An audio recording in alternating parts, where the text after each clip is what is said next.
Hi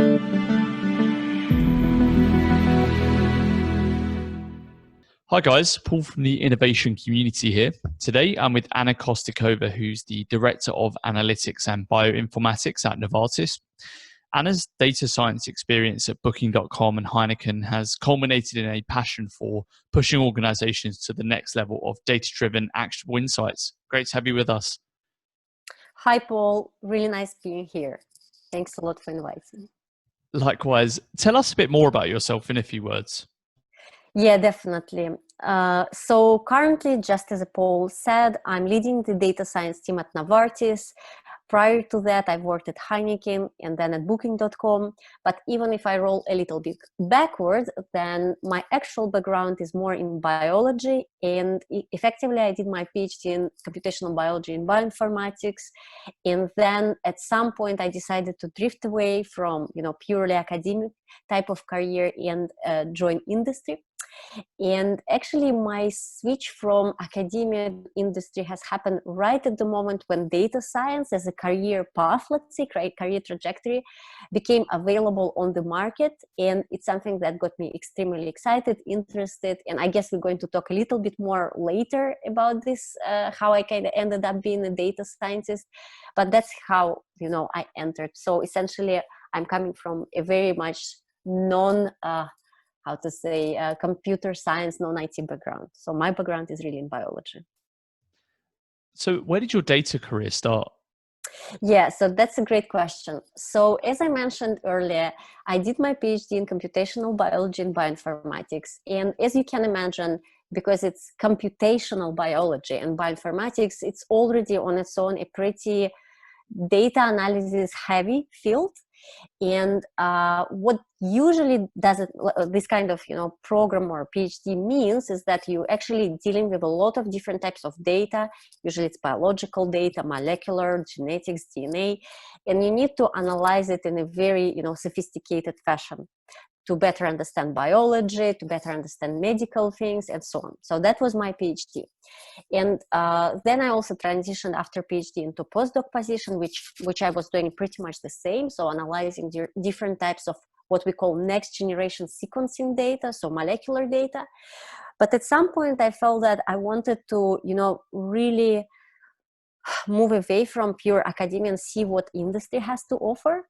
And it was, a bit of a difficult choice because, when you are coming out of, really academia type of career, you're always wondering, how I can be useful on the market, what could be my, career step and stuff like that. And I started looking around, what are the different job titles, advertisements. I had no idea about data science at that point. It was about 2012, I think. That was the year when I started looking for something outside of pure, let's say, academia, life sciences, and so on. And at some point, I crossed a couple of advertisements that with the title, we are looking for a data scientist. And I read the description and I kind of immediately fall in love with that description because it was very similar to the type of job I was doing, back in academia. So analyzing data, getting insights from the data, trying to, find some interesting patterns and so on with lots of, tools that I've been using at that time. So Python, R and so on, statistics, machine learning, but applied to very different types of data. So not biological, not molecular, nothing like that, but really something that is out there in industry. So I really like the description. And I started looking into, okay, how can I get into this field where I didn't have any experience, let's say any, specifically data science, kind of focused experience. And the first thing I started reading books, started reading articles. And at some point I heard about Kaggle. And for those who may not know about this, Kaggle is an online platform where you can enter data science competitions. In different companies, they post, data sets, and you can, form teams and try to participate in this. And this is immediately kind of caught my attention because I wanted to try first to see, if data science is exactly like what I'm passionate about in terms of data science. And so I joined a couple of those Kegel competitions as just by myself or as a team. And I really loved the experience. The experience that I got from those competitions was just amazing. It was, I really loved the flow. I really felt that, dealing with all these, different types of data, oftentimes very unstructured ones, was extremely exciting. And I decided, yeah, then, it really fits my character. I really like it. So then the next question was, okay, where do I find the position and whether I can get in? And I'm based in Europe, and I did my PhD in Switzerland. So that's where I was looking for a job at that time from. And at that time, there were very, very few positions in Europe that were focused on data science. So essentially, there were maybe 3 or 4 positions at that time. One was in Zurich at Google, another one was at booking.com in Amsterdam, and maybe 1 or 2 more in London. So yeah, I decided, okay, I'll give it a try. I'll apply to all what is there on the market. And I went through the rounds of interviews, and it was a very different experience, obviously, because, before, all of the jobs I was applying were mostly focused on academic type of jobs. So it's very different, mindset, how you transitioning from, let's say, this kind of life science, academia type of environment to the industry and industry types of interviews. And so that's kind of what brought me in. And my first job as a data scientist was at booking.com. And since then, I kind of started building my career there. What a fantastic journey that you've been on there. What are you up to in your current role? So currently, like at some point I decided I really wanted to kind of to bring the data science back to, my more, let's say, biological and life sciences background. Because I think that what I see right now is that, there is a lot of learning, there is a lot of knowledge that's been generated by tech companies in how we can use and leverage data science, machine learning, and so on. But a lot of more, let's say, traditional companies, like with more, let's say, traditional industries, and especially pharma, they are really in need of this expertise. They are interested to learn from, what's been there, like how they can leverage this for their internal processes, how they can build data science in the companies and, build it as a big asset, let's say. So at some point I decided that I really want to kind of step away from the purely technology kind of companies and try to bring back what I've learned to the companies who are more traditional in nature. And at some point I decided, okay, that kind of even transitioning back to life sciences would be awesome step, because then then I have like this kind of 2 sides of the expertise, both, let's say, life science biology plus the data science one. And so currently I'm leading a data science team at Novartis, and it's a team of about 12 people. And in this team, we have 2 kind of sub-teams.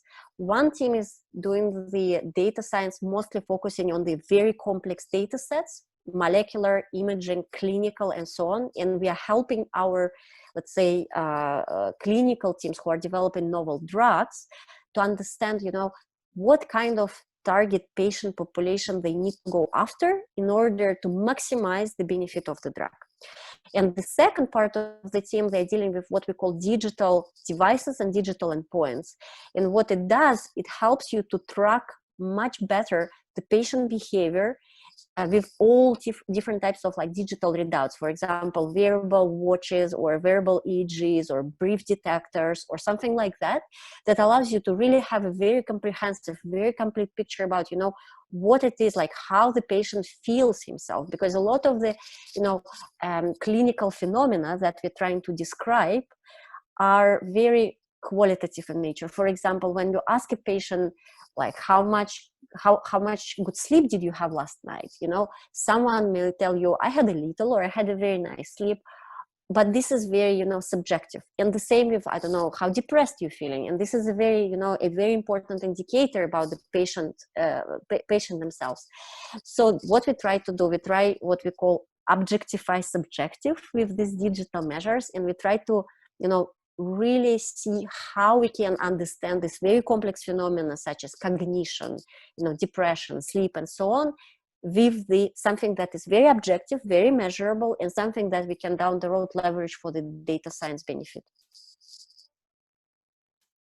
Wow, that's definitely a massive transition from some of the the previous companies you're working with, but as you said, going back to your roots as well. Having worked in such a diverse range of companies, what really interests you about working with data specifically? Yeah. So for me, what I really like, and that's what one of my biggest passion, is actually changing the stakeholder mindset and the attitude towards the data. Because what I see oftentimes, high level stakeholders think about data science is something like a magic tool that you just hire a bunch of data scientists and then boom, you have a massive change in how your organization function. But really, it's not that simple. In reality, if you want data science to be the real enabler in the company, you need to start thinking different.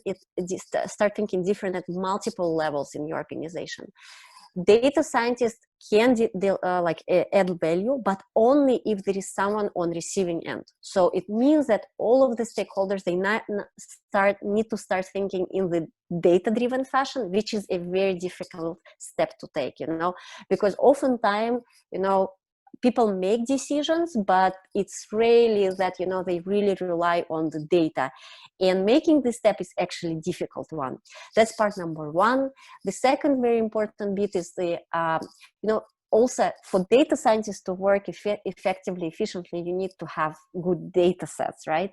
And this is something that many companies don't realize until they already build data science team, that in order to enable data scientists, they need to have a very much data-driven infrastructure to support data collection, data harmonization, all sorts of data governance. And this takes way more effort and money than just simply building the data science team.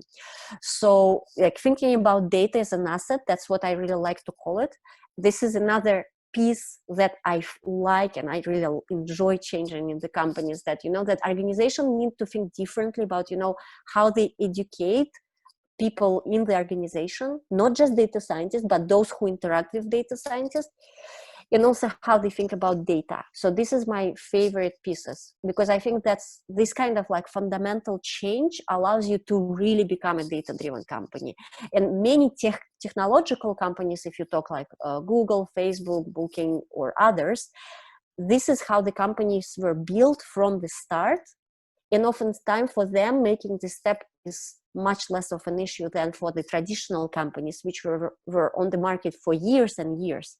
So their whole infrastructure is just not built yet to support the data science at scale. So what they need to do is really to change all of that, step by step. And this is what I really love doing, engaging with stakeholders and trying to make this reality. Fantastic stuff. So just going back to the different journeys you've had and the different organizations you've worked for, what are the main differences that you've seen between technology-based and non-tech companies in terms of the way they approach data science? Yeah, so one of the key differences is definitely attitude to the data. So in the technological companies, because the nature of these companies is oftentimes, intrinsically linked to the, basically electronic type of data sets. So you kind of gathering all this data and you store this data by default.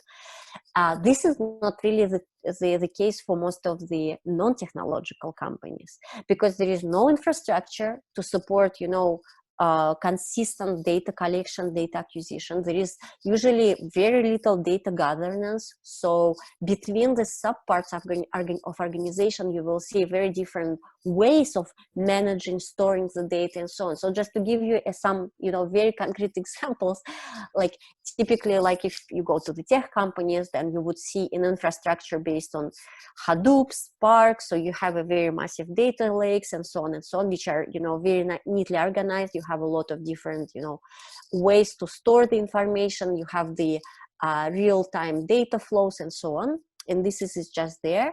But then the second part is, but then for non-technology companies, a lot of that, tails back into a lot more traditional systems, SAP type of stuff, ERP, Excel-based data storage, and so on.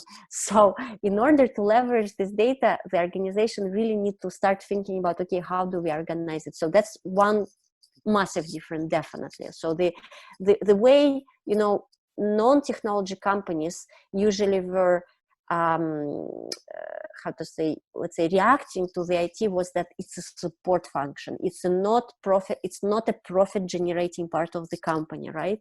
So what it practically means is that IT was always there to kind of enable other functions, but not really to really be there at the strategic level or at the level of decision making.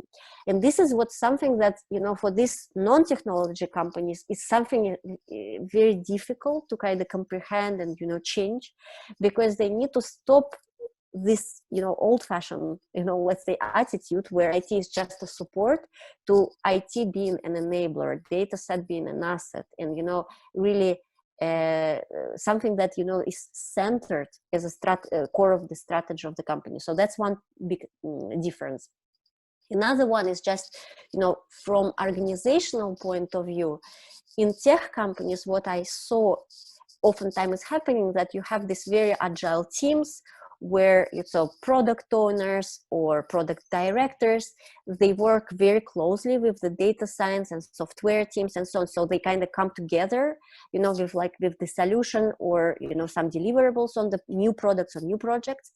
Whereas in the traditional companies, this is yet to happen. So a lot of time the decision making was done like from top to down. So basically there is some strategy, it's defined from the top, and then it needs to be executed with a little input from, from data, from people who are like working there at, on the ground, let's say.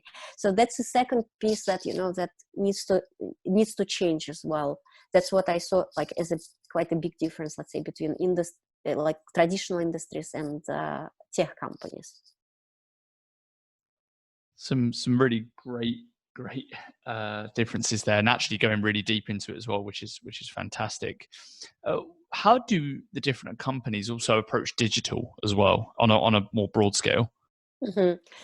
So what I see now is that a lot of traditional companies right now, they understand that they need to enter this digital and data field in order to stay competitive, because they realize that, by leveraging, the massive information that they have, they can improve on many operational parts of their business. And, really, what I also like to say, that they can really, change profit margins actually to a much better levels.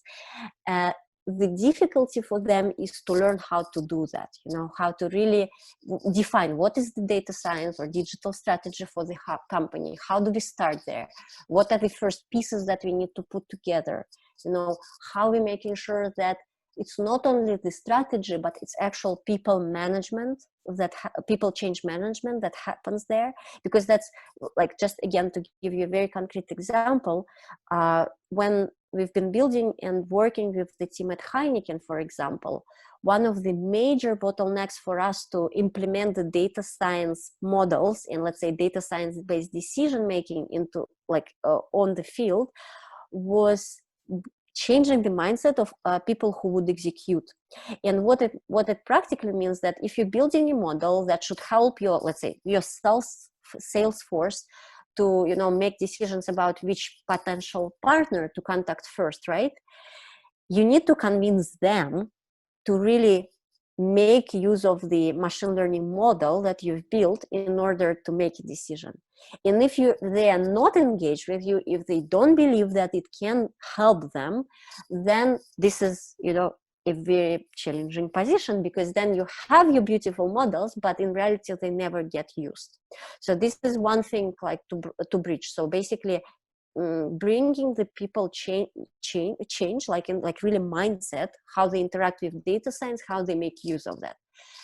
And then the second part is also, again, like it's coming back to the previous question, actually, what are the differences between the technology and non-technology companies, is in the way we do the experimentation. Because oftentimes if you go to, Facebook, Google, and other like large companies like that, for them, to make an online experiment on their customers, visitors, partners is pretty much straightforward, because you have massive traffic. It's only about, just showing a different versions of the system to them. There is when you come to the real, like very much physical businesses, and then next step is going to, let's say, pharma, which I'm going to talk next. Then it's a very physical business where you need to deal with the offline locations, right? You need to deal with a lot of supply, logistics, and so on, so on. So it's very physical business where experimenting means totally something else, right? You need to go to the shops or go to the outlets, change their things physically, and then try to see whether by changing this, which is like what's predicted by machine learning model, data science model, will make an improvement into whatever target metrics you're trying to improve, right? So, and this is difficult because you first don't have such a good controllable, experiment setup, right? Because in web, you can always find your perfect populations on which you want to, show something or don't show something. Here, you always will be, dealing with, all the specifics that comes with, like, physical shops, physical supply chain stores, and so on. When it comes to pharma, where what you want to be doing is actually experimenting, let's say, on the patient populations, it's even trickier, right? Because you can imagine how much more, regulatory approval, how much more steps and care we need to take in order to provide this kind of experimentation on the real patients. So you see, so the level of complexity on how easy you can validate your machine learning or data science driven, decision making is also, massively different between this kind of tech versus non-tech companies. Yeah, and moving towards a big issue that members of the community really face, how can people create a data science community within their own organizations? Yes, so I like thinking about this as, so for me, like I have to say that I've been lucky. So I always worked in organizations where the data science culture and the community was very strong. And it's something that, makes me extremely passionate, because I really love when people, like in data scientists, feel enabled. They feel ownership of this, the task that they carry. They feel that they can actually change the way decision making is made in the company. So for me, it's something that I always try to, carry on with me, and, really, how to say, I would say, motivate other people to do. So how the company can do that? So first thing, of course, you need to give the mandate to data scientists, and you need to say to speak to other stakeholders that, now you have this, you have this community, data science community, which is your partner. They're there not to just, support you, let's say, like you did with the IT. It's not like a request that you send to them, but they are an equal partner with whom you need to make the decision making together. Why I feel this is extremely important is because oftentimes data scientists and data science community, they have a very strong, I would say, like, level of objectivity, because, unlike the stakeholder in situ, they look at the data and they don't feel like, particularly passionate of about specific solution. They just want to see which solution makes more sense given the data support that we have. And therefore, they provide this kind of objective guidelines. But taking these guidelines from the stakeholders is not an easy task, right? Because you have your preferred way of working. You've been there maybe for 20, 30 years, right? So you kind of know better, and you have your gut feelings, you have your intuition. So listening to something that comes like this is not easy. And this is what organization needs to teach really their organization members, is how to establish this bond between the data science community and the stakeholders, so they learn how to work together as an equal partner, rather than in this kind of fashion where it's like, just a support function or something very, like very fancy, but doesn't have real application for the decision making. So this is what I think is very crucial for any company who want to establish a good data science community. Fantastic stuff there. Thanks for sharing. So, uh, where do you think technology fits into this picture? What effects do you think it will have over the next 2 years?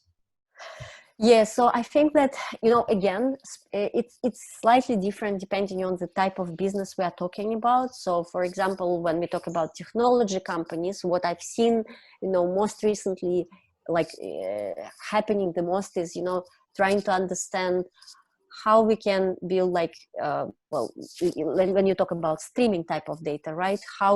What kind of differences we see between, applying machine learning models on the streaming data in the real time compared to training these models on the offline data that we've been accumulating, because we've seen a lot of, let's say, discrepancy between the two. The second part is bringing back what is called like human in the loop, and really making data interpretable for decision making. That's another big thing I've seen, happening more like, let's say, in the tech world or tech community.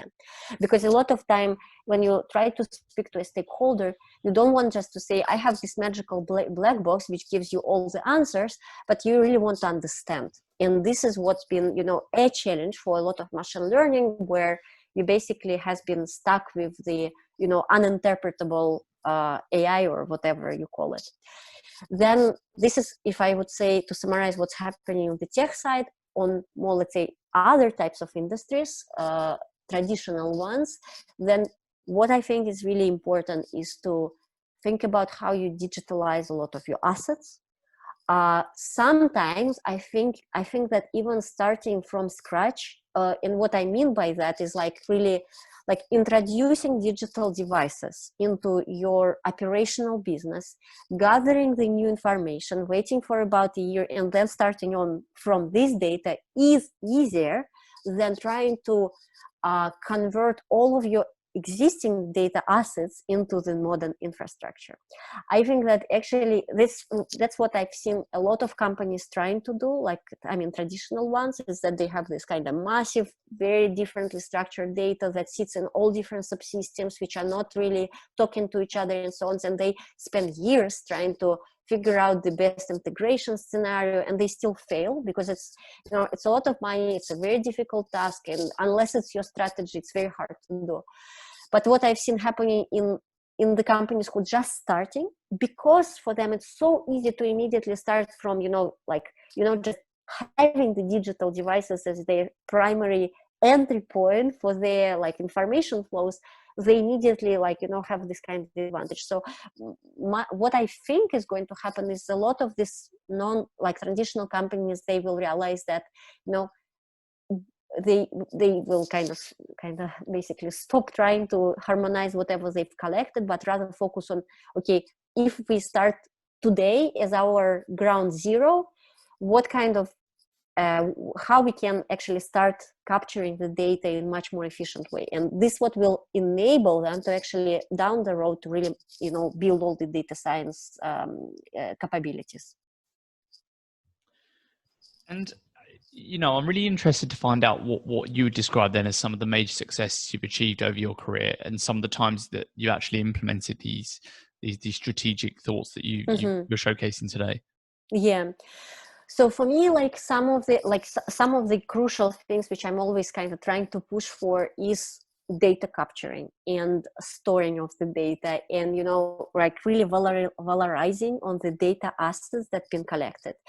Why I think it's a very hard thing to change, because the actual benefit that let's say ROI, so return on investment, that you bring into the company is delayed, and it's oftentimes hard to prove and exactly calculate how much more money you're going to get once you have this data in house. So this is a very difficult sell. If you try to go to this high level stakeholders or your executive suite and then try to say, okay guys, we now need to spend 2 years collecting this data that's going to cost us this much of money, but I can give you an exact formula of how much ROI we're going to get from this data set. This is a hard sell. So, and this is some of the biggest struggles which I see in the companies, that on one hand side, they're very eager and they are very pushy to go for data science and digital, but at the same time, making this investment into data without knowing how much it will bring you at the end of the day is a difficult play. So what I've been, always striving for, and this is, for example, what I did at Booking back at my time there, is like really trying to convince them that, investing resources, and this is both like resources in terms of, FTEs and infrastructure itself, by into storing specific sets of the data, even if we don't know yet how exactly we're going to use it. This is a good thing to do, and convincing them and trying to really push for it, that was like part number one. The second part that I'm always struggling, try to strive for, is to really change the attitude of stakeholders in how they interact with data scientists. And this means really trying to position data scientists as an equal partner, as someone who can help them, and really, that together we will be able to do a lot more than if what we would do like separately. This is my second important pieces what I'm striving to do.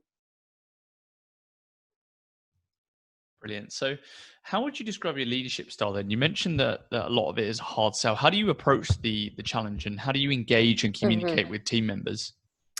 Yeah, so for the teams, and this is something that I learned as well all the time, that I'm very much into what I call servant leadership. So I really believe that people who do the groundwork, they have the best knowledge on which decisions needs to be taken, and the leader for the team is just their voice. You can, and the second piece that leader brings is the vision. So basically saying, okay, it seems like this is where we want to go, it seems like this is a very interesting play. You kind of then discuss with your team members, but then you let your team to actually concretely figure out, okay, how we're doing this, what will be our strategy, operational strategy in achieving this, and so on. So really working together with the team and enabling them to make decisions, that's what I really feel is important. And the second piece is that I really like giving people like the sensation of ownership. And what I mean by that is that I don't like giving specific orders. I think it's just ineffective. And I also think that oftentimes the order just made by one person is always suboptimal compared to what team can make as a decision, or the person who really cares and works with the specific question. So I like the distributed ownership. I like having a sense that it's a team play, and we as a team try to enable the change rather than me trying to push for a specific things. So this is when it comes to me interacting with my own team, let's say. And then when it comes with more interaction with stakeholders, then for me what is very crucial is that I really like, and I actually really love, helping other people's and helping them to see the added value in what we can provide to them. So I'm always thinking about them as my customers, my very dear customers, let's say, and where my biggest passion is to really help them to make their decision making easier, better, more sophisticated, more right, to really help them to understand something that otherwise they couldn't know or couldn't do. So having this sensation that I really helped, I really enabled my stakeholders to do better, is what I try to kind of go for and really make happen in the company. So you see, so it really depends who we're talking to. With team, it's one particular attitude, and with stakeholders slightly else, something else. Great different approaches there. Where do you currently see the biggest opportunity for improvement in your organization?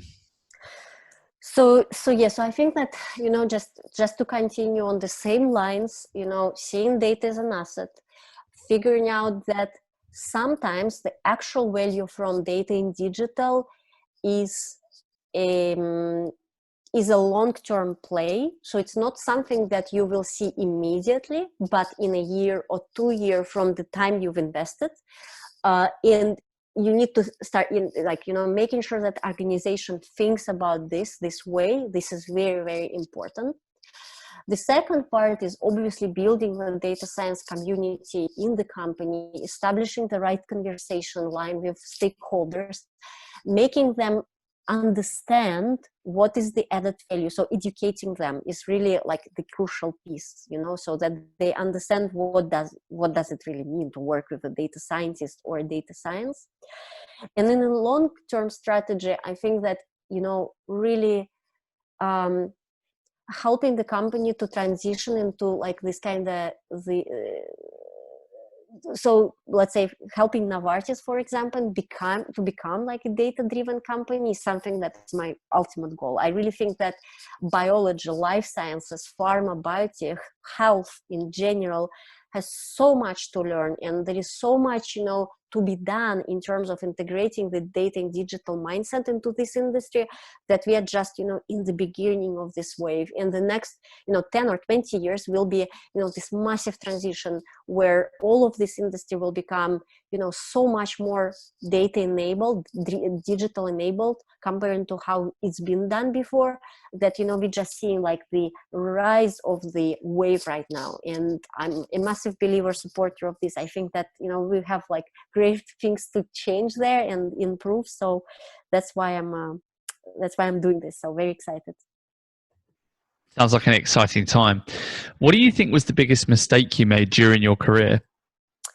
So first, I naively thought that, a lot of stakeholders will know the question that they want to ask from the data. It's not the case. You really need to work with your stakeholder together to even shape the research or, business question that they want to address.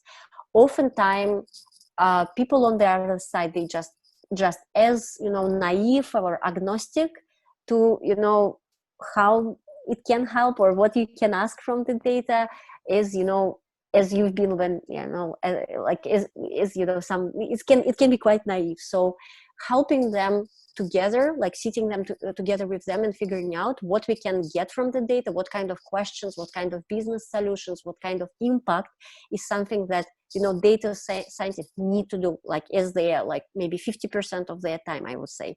Because oftentimes I see that, data scientists at like earlier stages of their career, they get very excited about the data and the modeling piece, and they completely forget about, how this is going to be used, how this is going to be useful for the business, where will be the eventual value for, the processes that we're trying to optimize. And they really speak to their stakeholders. So when the solution is out there, then it's just been not used, or the stakeholder has very hard time understanding why it's been even developed. So this is the thing. So I always try to start from the conversation, from a lot of brainstorming together now with like stakeholders, rather than, taking a deep dive into the data, because that's what data scientists love doing. And myself, if I were just given a choice, I love just, like kind of swimming in the data, looking at it, analyzing it. But eventually, unless you have a crystal clear path to how you're going to valorize this, it's extremely challenging at the end. So this is something that I've learned over the time. So appreciation of this process. Makes sense. And a big question as well, probably very relevant for your current role, is how has COVID-19 really affected the way that you approach the company, and also Novartis on a wider scale? Yeah, that's a great question. So I think that for Novartis, even though that we are very physical business, we've been extremely resilient, to the change. And with a very big plus, sign here. So first of all, the company and the teams, they've been, even though it's been very challenging to work, to change this whole, the way we've been working with, this remote situation. It's been challenging, especially in the beginning, where you had to adjust the way you communicate with the team and so on and so on. It's not been easy. But then at some point, I think maybe 2 years down the road, after COVID situation has started with all the lockdowns, people adjusted and they found their way to work with this, you know, fully remote environment, and they learned how to deal with, you know, just being all the time on the screens, let's say, and having needing to run the meetings in a fully virtual way. Of course, what is important to understand that because for Novartis, for example, a lot of people also work in the labs, so they need to be there, otherwise they cannot do their job. So what we've been trying to do is that for all of the associates who are working on the computer or like on the, let's say, desks, they, you know, step to work from home more than those who are lab associates, who just simply cannot do their job without, you know, access to the lab facilities. That's part number one. The second one, what I also felt is that actually working remotely empowered many of the people who were, let's say, more silent, let's say, when it was, you know, just coming to the moment to speak up or express their opinion or pose questions. They become a lot more, you know, how to say, present, and in a very, very good way. Because now when, you know, you have these very large online meetings, you don't have to, you know, just, you know, raise your hand, you know, stand up in front of the massive audience. All you need to do is to place your question in the, you know, question box, or you raise your electronic hand and so on. So it really enabled people who were more shy in participations to equalize it, let's say, to make it a lot more democratic, so everybody can pretty much equal chance to speak now. This is what I see, so that's very, very good thing. Another piece is that we have like a very distributed team. So part of our team is in Basel, part in Cambridge, part in Eastern Hanover, some people even in Shanghai. So it's, you know, it's in all over the globe. So before we felt that, you know, the geographical segregation were quite prominent. So people who were sitting in the same office, they tend to work together more, they tend to communicate more with each other and so on. But now everybody works from home. So essentially I feel a lot less distant to people on across Atlantics, for example, than it used to be. So this kind of geographical separation or isolation has reduced a lot. So you kind of feel you're kind of the same distance to, let's say, people who sit in the village next to you as you feel to people sitting in Boston, for example, or in Shanghai. So this is on the positive side. Maybe on a slightly, let's say, less exciting part is that this is just for me as someone who frequently needs to run meetings. Not seeing people physically makes it much harder to guess what they think, how they feel, whether they're paying attention, what their thoughts, because when you present in front of the audience and you see this audience, you pay a lot of attention to the subtle cues, you know, like, you know, non-verbal cues, right? And now you just don't see it. You just speak to the screen like I'm doing right now. So it's very difficult to understand what is the, you know, audience thinking, feeling, and so on. So this, for the speakers, I think it became a lot more challenging. So this is like what I think is, you know, we still need to figure out how to improve. And it's always a continuous journey, right? You can always learn That's from right, yeah. other organizations. What's your top working from home tip? So for me, what I learned, what helps me to concentrate is that, you know, some of the meetings right now, when I don't need, you know, access to the screen, I take my phone, my headset, and I just go out and I walk as I'm speaking.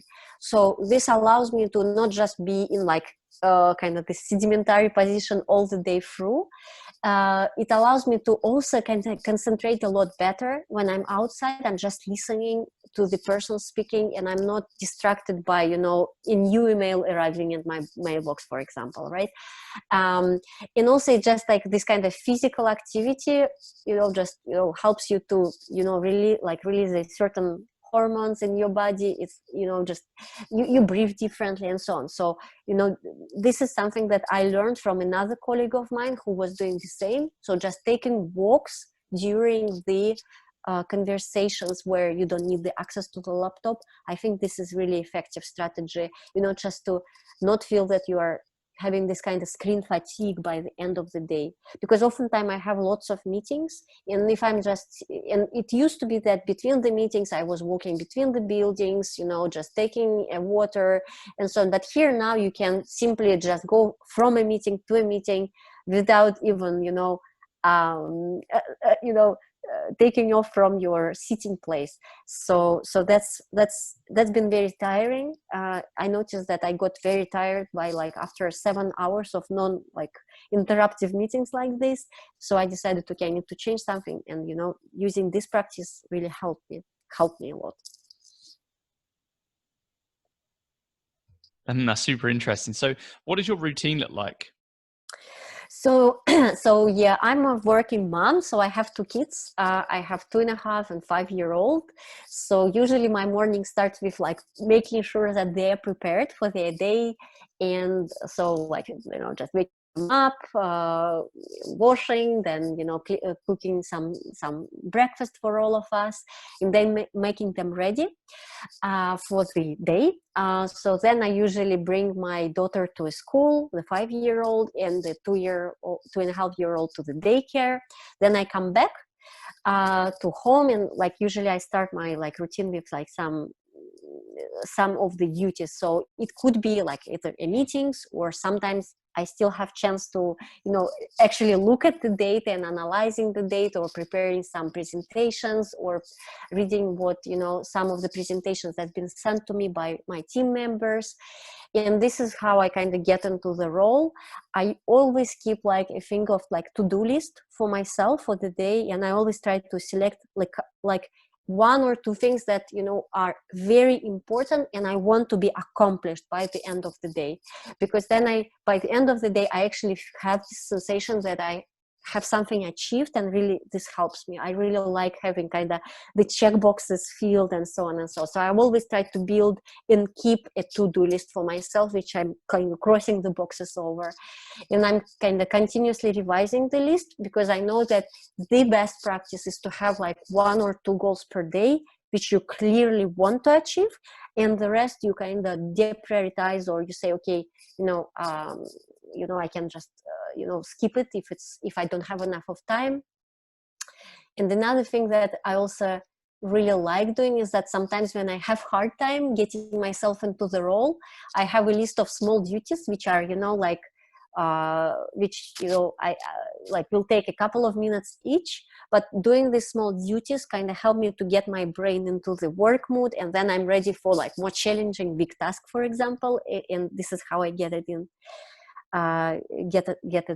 into. And what's the best piece of advice you ever received?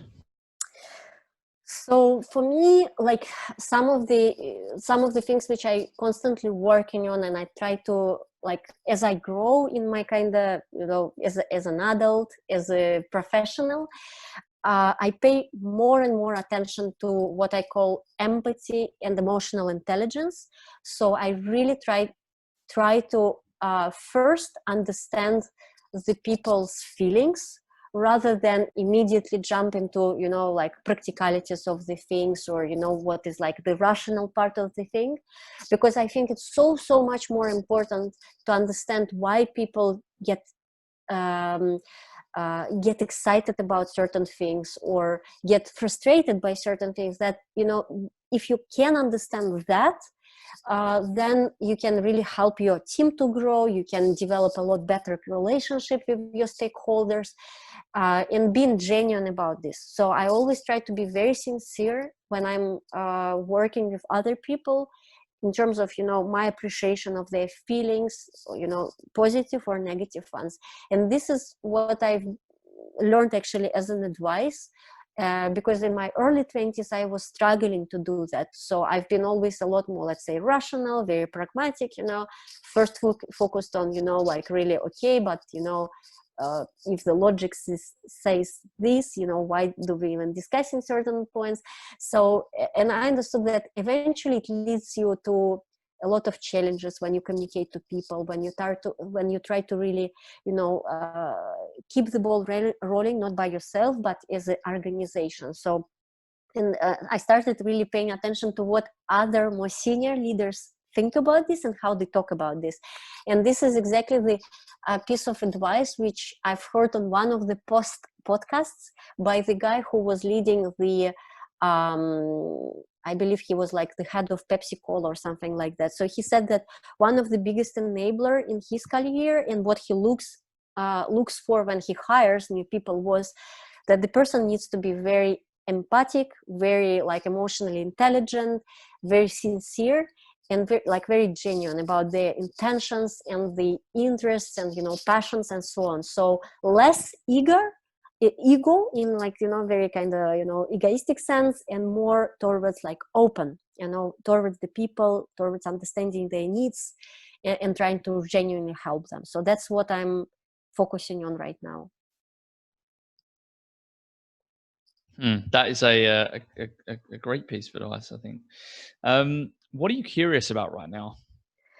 So, so for me, one of the biggest curiosities right now is that, more I'm thinking about, what is the future in terms of, how we can better, like two pieces here. So the first one is that I'm very passionate about supporting startups and entrepreneurship in the biotech and pharma industry, because I think that, we have a very, very good culture in tech, how we do the entrepreneurship. There is a massive opportunities. There are a lot of VCs, angel investment, angel financing, and all of that. So there is a lot of that going on. But when you think about young scientists or people who, are coming from more like deep tech or STEM type of technologies, enabling them to start new businesses is something else. And this is what gets me extremely interested, because I know that I'm always working, like currently I'm working in this kind of deep tech industry, like very much, very, physical business, where it's not enough just to know how to make an application for the web, right? It entails a lot more physical products and a lot more costs. So how we can enable innovation and, really empower the young scientists or like young data scientists or tech people, like really go into this harder technology fields, like how we can enable innovation over there. That's not piece number one. I really think that there is so much to do, and with the making, how to say, and I really think that now a lot of these hardcore technologies in pharma, life sciences, biotech, or even deep tech technologies, they become a lot more accessible to the entrepreneurs. So we will see in the next 20 years the massive wave of startups focusing on this kind of heavy technologies. That's part number one. That's where I'm trying to coach companies, and that's what I would be interested to do. The second piece is more on regulatory side, because as you probably know, when it comes to implementing innovation, data science or digital innovation in the regulatory heavy fields, you always have this, organizations there that regulate how you operate. And oftentimes what I see as a very big blocker actually for innovation is that, when we want to deliver a new solution, for example, a novel digital endpoint, and what I mean by that is a new device, a new machine learning model that can predict how patient behaves, right? Then our stakeholders have hard time buying in this, because for them, in order to push through a new drug or new therapeutics, new diagnostic, they need to speak to regulatory. And regulatory organization, they are not yet there, so they wouldn't accept this novel thing, novel innovation, as a means to go forward, right? Because they need proofs, they need, a lot of evidence that it works, stability, and so on. So eventually I see that one of the very important conversation that needs to happen, and the change that needs to happen, is within the regulatory agencies. They need to be the one helping stakeholders and these entrepreneurs to enable this innovation, to really help them to go faster, to experiment more, just the same way technology companies were able to do when they've been trying to, enable all of the technological advances over there.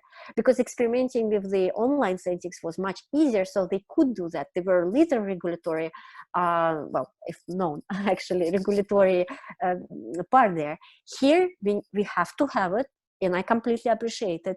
But unless our regulatory agencies help us to do that and help to enable entrepreneurs to do it in a faster fashion and help like really support it, then we will have hard time selling it to our stakeholders in between, who will always look up to a regulatory and say, unless regulatory approve it, we cannot really enable this innovation. So this is the second piece, which I'm kind of constantly thinking about, okay, how we can help our regulatory agencies to think more advanced about this, how we can, make them see that, in order for innovation to happen, they need to help to build this bridge between the entrepreneurs, stakeholders, clinical ones or other ones, depending on the industry, and themselves, like regulation side. And who's currently your favorite thought leader or author? Yeah, I would say that I'm following a lot of things. I really enjoy reading, everything. Yeah, I'm pretty, reading hundreds of whatever comes my way on LinkedIn or on Twitter, for example, or Medium. I read it, and if I feel that, the advice given there or what is, resonates with me, or, makes me think differently, I really appreciate it. So I wouldn't say that there is a particular thought leader, but I'm capturing information from all possible sources and kind of trying to see, everybody, like how people think about a specific, thing, like in this field, in that field, and so on and so. So I would say that I'm just, following one particular person, but I really try to follow a lot of people just to see, where we stand, who thinks what. And last question, what advice would you give for aspiring leaders in data? Yeah, so I would say that my strategic advice is start with the data science community. Build a very good team, a strong team that feels empowered, feels that they have the rights and they have the ability, the ownership to drive the change, make them feel this way. This is very, very important. And the second pillar is educate your stakeholders, make it your nearly full-time job, speak to them, prove to them that you can deliver value, that you are here not to discard them, not to replace them in any ways, but to work with them and really help them. And this is, I think, these two pieces are the key for the aspiring leaders if they want really to make a change in any company. Great advice from Anna Kostikova, Director of Analytics and Bioinformatics at Novartis. Thanks for joining us. Thanks a lot, Paul. It was a pleasure speaking to you.